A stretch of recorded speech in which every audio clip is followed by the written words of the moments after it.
কেউ কথা রাখেনি। ৩৩ বছর কাটল, কেউ কথা রাখেনি। ছেলেবেলায় এক বষ্টমী তার আগমনী গান হঠাৎ থামিয়ে বলেছিল, শুক্লা দ্বাদশীর দিন অন্তরাটুকু শুনিয়ে যাবে। তারপর কত চন্দ্রভোগ অমাবস্যা চলে গেল, কিন্তু সেই বষ্টমী আর এলো না। ২৫ বছর প্রতীক্ষায় আছি।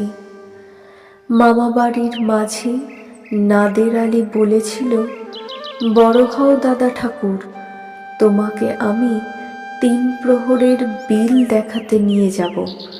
সেখানে পদ্মফুলের মাথায় সাপ আর ভ্রমর খেলা করে।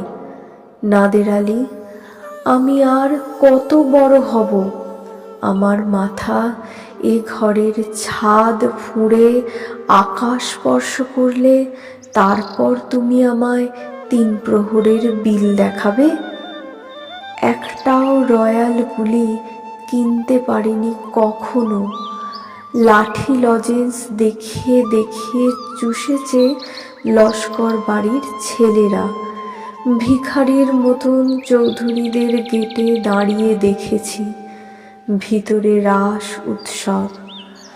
অবিরল রঙের ধারার মধ্যে সুবর্ণ কঙ্কণ পরা ফর্সা রমণীরা কত রকম আমোদে হেসেছে। আমার দিকে তারা ফিরেও চায়নি।